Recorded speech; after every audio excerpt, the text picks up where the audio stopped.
In the tiny town of Oakridge, nestled between rolling hills and overgrown woodlands, lived a man named John Denver Chance. He was known around town as simply JD, single and slightly detached from the rhythm of life around him. JD preferred the company of his beloved couch and the humming glow of his aging television than that of friends or fleeting romances. At 42, he worked as a data analyst, his life illuminated by the soft blue light of screens. One drizzly afternoon, as storm clouds loomed heavy and gray, JD staggered back home from a long day at work. As he trudged up his driveway, he noticed an unmarked package on his welcome mat. Suspicion tickled at the back of his mind. There was no return address, no indication of who might have sent it. Curiosity got the better of him.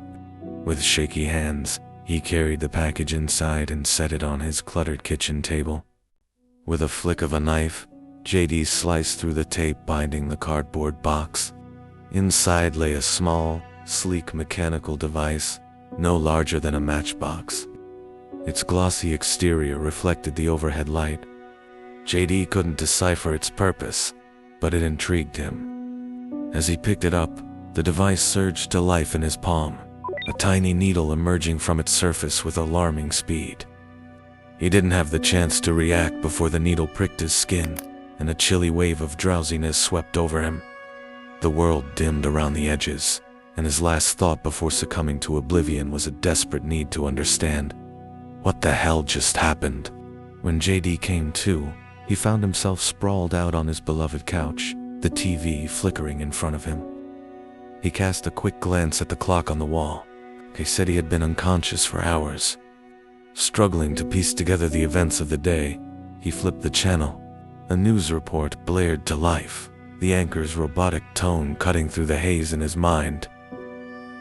Scientists are getting closer to developing a groundbreaking device called the neuroconnector, aimed at treating spinal injuries.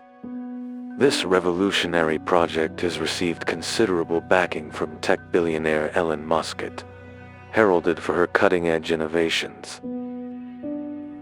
JD blinked, wording the name Elon Musk as a vague echo in his mind as he fell back to sleep. The weeks crawled by, each day overshadowed by pulsating headaches and an unsettling sense of déjà vu.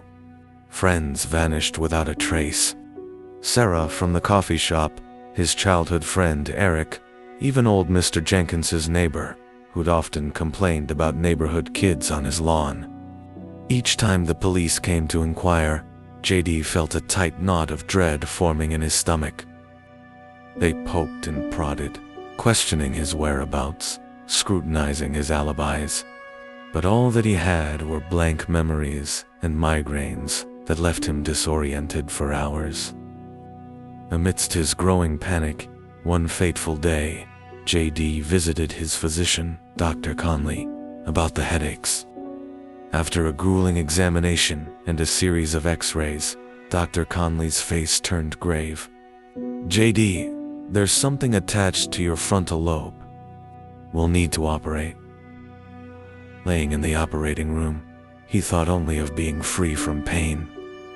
The sterile environment swirled around him, and he felt his eyes flutter as the anesthesia took over.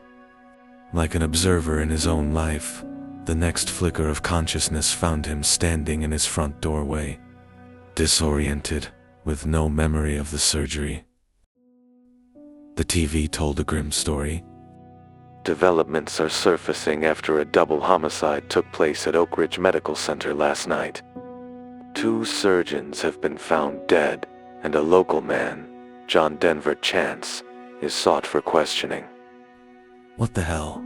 Fear turned his stomach as he heard the pounding of fists against his door. Police, open up.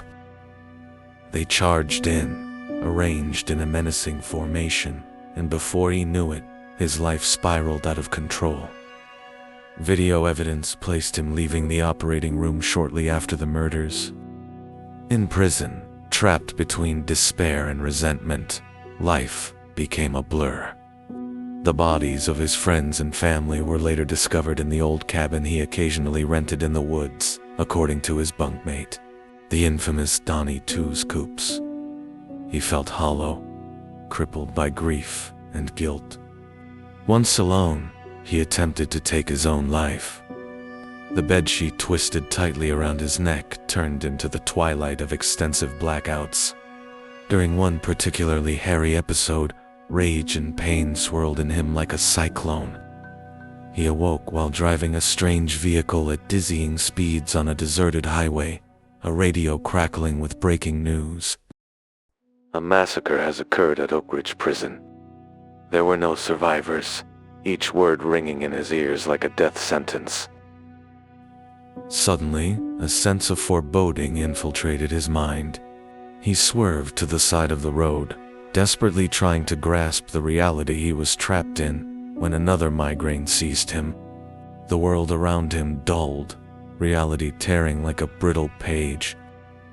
Somewhere in Russia, in an underground facility, Ellen Musket watched.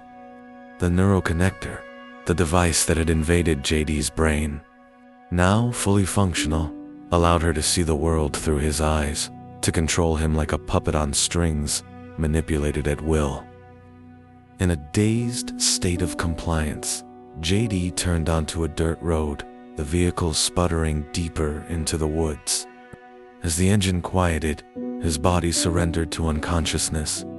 The tiny device emerged from his left nostril, wriggling for a brief moment before sliding under the driver's seat. Moments later, it ignited, consuming all evidence of its existence.